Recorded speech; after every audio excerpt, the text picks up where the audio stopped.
കഴിഞ്ഞ ദിവസം ഒരു ഉസ്താദ് ആത്മഹത്യ ചെയ്ത വാർത്ത നമ്മളൊക്കെ കണ്ടു. എന്തുകൊണ്ട് ഒരു ദീൻ പഠിച്ച ഉസ്താദ് ആത്മഹത്യ വലിയ പാപമാണ്, കുറ്റമാണ്, അത് പാരത്രിക ലോകത്തെ ജീവിതത്തിന് പരാജയത്തെ സമ്മാനിക്കുന്ന, അപകടം ചെയ്യുന്ന വലിയ തിന്മയാണ് എന്ന് പഠിക്കുകയും പഠിപ്പിക്കുകയും ചെയ്യുന്ന ഒരു ഉസ്താദ് സ്വബോധത്തോടുകൂടെ ഏതായാലും ചെയ്യില്ല എന്നുറപ്പാണ്. സ്വബോധം നഷ്ടപ്പെടാൻ മാത്രം എന്ത് അപകടമാണ് തൻ്റെ ജീവിതത്തിലേക്ക് വന്നത് എന്നതിനെക്കുറിച്ച് അറിയുമ്പോഴാണ് നമ്മുടെ ജീവിതത്തിൽ സൂക്ഷ്മതകളെ പരിശുദ്ധമായ ഇസ്ലാം നമ്മളോട് ഒഴിവാക്കണമെന്ന് പറഞ്ഞ മേഖലകളിലേക്ക് കടന്നു കയറുമ്പോൾ ഉണ്ടാകുന്ന അപകടങ്ങളെക്കുറിച്ച് മനസ്സിലാക്കാൻ കഴിയുന്നത്. ലോൺ എടുത്ത് സാമ്പത്തികമായ ഞെരുക്കത്തിൽ നിന്ന് രക്ഷപ്പെടാനുള്ള മാർഗം തേടിയ ഉസ്താദ് തൻ്റെ കഴിവിൻ്റെ പരമാവധി അടച്ചു. പക്ഷെ അടച്ചതൊന്നും മുതലിലേക്ക് എത്തിയില്ല. അതൊക്കെ പലിശയിലേക്ക് പോയി. വീണ്ടും മുതലവിടെ ബാക്കിയാണ്. ഇനി അതിൽ നിന്ന് രക്ഷപ്പെടാൻ ഒരു മാർഗമില്ല എന്ന് ചിന്തിച്ചുകൊണ്ടാണ് ഉസ്താദിൻ്റെ ജീവിതത്തെ അവിടെ ഹോമിച്ചത്. യഥാർത്ഥത്തിൽ ഇതൊരു വ്യക്തിയുടെ കാര്യം മാത്രമാണോ? അല്ല.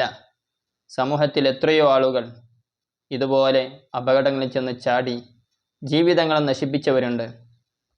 ജീവിതം നശിപ്പിക്കാൻ വയ്യ, ആത്മഹത്യ ചെയ്യുന്നത് പാതകമാണ്, പക്ഷേ ജീവിക്കാനും വയ്യ എന്ന നിലയിൽ കഴിയുന്ന എത്രയോ ആളുകളുണ്ട്. കഴിഞ്ഞ ദിവസം ഞാനിങ്ങനെ ഒരു വഴിയിലൂടെ പോകുന്ന സമയത്ത് വലിയ നല്ല സുന്ദരമായൊരു വീട്, ആ വീടിൻ്റെ ഗേറ്റിൻ്റെ മുന്നിലുണ്ട് ഒരു ഫ്ലക്സ്. ഈ വീട് ജപ്തി ചെയ്യപ്പെട്ടിട്ടുണ്ട് എന്നാണ് ആ ഫ്ലക്സിലുള്ള മെസ്സേജ്. അത്രയും നല്ല ഒരു വീടുണ്ടാക്കാൻ വേണ്ടിയിട്ട് തീർച്ചയായും ആ കുടുംബനാഥൻ ഒരുപാട് അധ്വാനിച്ചിട്ടുണ്ടാകും. പക്ഷേ അദ്ദേഹത്തിൻ്റെ ചോര നീരാക്കിയുള്ള അധ്വാനങ്ങൾ അത്രയും വൃദ്ധാവിലാക്കിക്കൊണ്ട് ആ വീട്ടിൽ നിന്ന് പടിയിറങ്ങേണ്ടുന്ന അവസ്ഥയിലേക്ക് എത്തിച്ചത് അദ്ദേഹവും ഇതുപോലെ സാമ്പത്തികമായ വഴി കണ്ടെത്താൻ ലോണിൻ്റെ പിന്നാലെ പോയി എന്നതാണ്. ലോണും പണയപ്പാടുമൊന്നും നമുക്ക് വലിയ വിഷയമായിട്ട് തോന്നാത്തൊരു കാലഘട്ടം. ഞാൻ ക്ലാസ് എടുത്തുകൊണ്ടിരിക്കുന്ന സമയത്ത് ലോണിൻ്റെയും പലിശയുടെയും പണയപ്പാടിൻ്റെയും ഒക്കെ അപകടങ്ങളെക്കുറിച്ച്, അതിൻ്റെ പ്രശ്നങ്ങളെക്കുറിച്ച്, അതിലേക്കെടുത്ത് ചാടിയാലുണ്ടാകുന്ന അപകടങ്ങളെക്കുറിച്ച് ക്ലാസ്സിൽ പറഞ്ഞ സമയത്ത് ഒരു കുട്ടിയുടെ ചോദ്യം, ലോൺ എടുക്കാതെ എങ്ങനെയാണ് വീടുണ്ടാക്കാൻ പറ്റുക? ലോൺ എടുക്കാതെ എങ്ങനെയാണ് വാഹനം വാങ്ങാൻ പറ്റുക?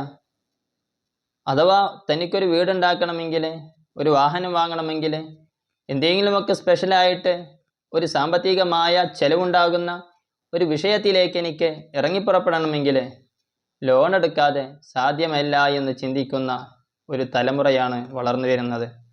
അവർ കണ്ടുപിടിക്കുന്നത് നമ്മളെയാണ്. നമ്മളാകുന്ന രക്ഷിതാക്കൾ കണ്ടതിനും പിടിച്ചതിനൊക്കെ ലോണിൻ്റെ പിന്നാലെ പോകുന്നത് കണ്ട് വളരുന്ന മക്കൾ, അതിലൂടെയാണ് എൻ്റെയും സാമ്പത്തികമായ ക്രയവിക്രയങ്ങൾ നടക്കാനുള്ളത് എന്ന് ചിന്തിക്കുകയാണ്. അതിനിടയിൽ ഈ സമൂഹത്തിൽ എത്രയോ ലോണും പണയപ്പാടും പലിശ ഇടപാടും ഒന്നും ഇല്ലാതെ ജീവിക്കുന്ന ആളുകളുണ്ട്.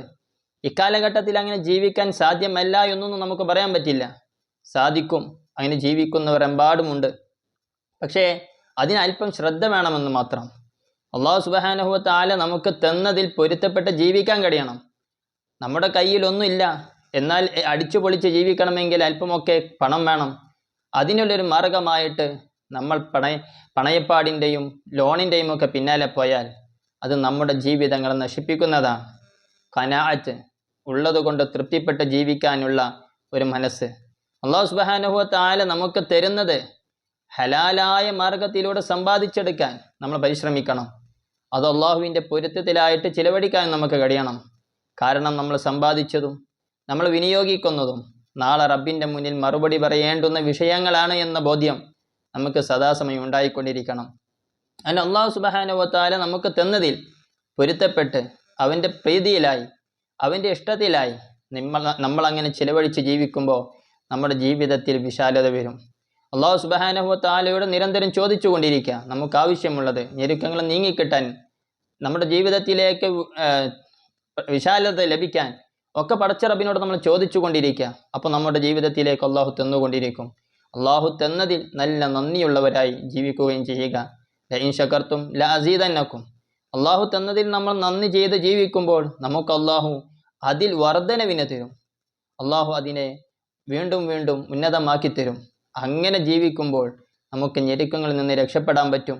അള്ളാഹു പൊരുത്തപ്പെടാത്ത മാർഗത്തിലൂടെ നമ്മൾ രക്ഷയുടെ മാർഗം തേടിപ്പോയാൽ അത് നമ്മുടെ പരാജയത്തിൽ ചെന്ന് അവസാനിക്കും.